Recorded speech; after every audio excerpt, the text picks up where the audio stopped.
kaisipan na pinapangarap ng bawat tao na maranasan niya ang Diyos.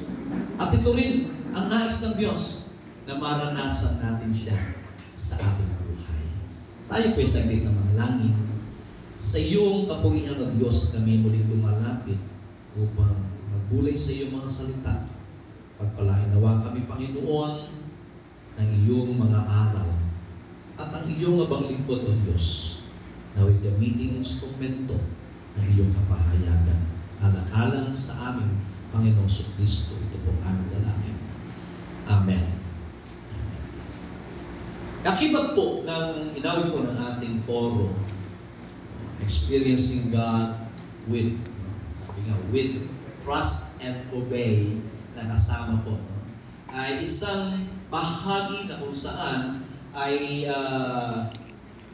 dapat na makita, maunawaan at maranasan ng bawat tao sa mundo.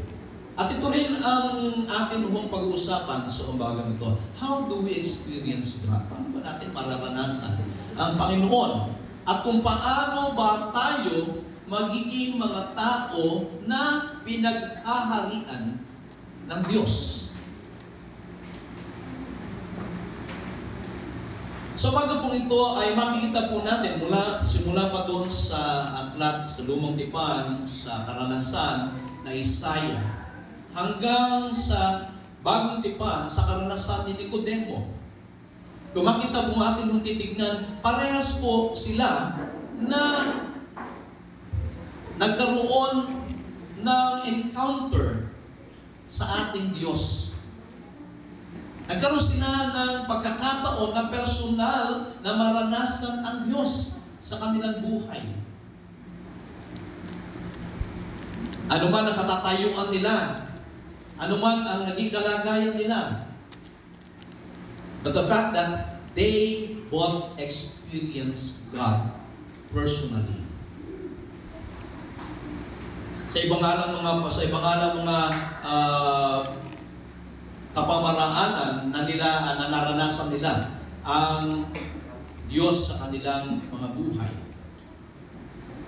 At dito ay makikita po natin ang katotohanan na ang bawat tao ay dadating sa punto ng kanyang buhay na kanyang may encounter ang Diyos. Iba-iba nga lang ang kapamaraanan. Tayong naririto, maraming paraan paano natin na-encounter ang Diyos. Paano natin naranasan ang kanyang pagliligtas.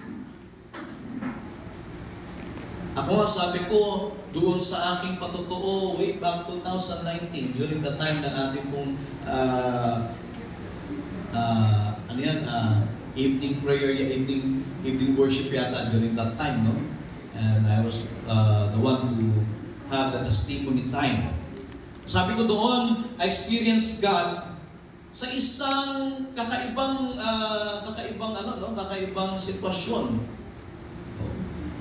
Sa pamagitan ng isang dramatization, isang skit during a fellowship.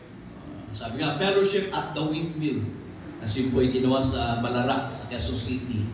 Merong area po sa Ballarat Filtration Plant na kung tawagin po namin ay windmill. Meron kasi talagang physical na windmill doon. Kaya lang hindi na gumagana. Pero dati gumagana yun. Tapos meron isang religious group, a Christian group, na merong fellowship doon. And I was being invited to attend during my high school days. Pagdating doon, sa pagitan po ng isang dramatization sa isang skit about sa life ng isang tao, ay nangusap ang Diyos sa akin. Tapos, sinamahan pa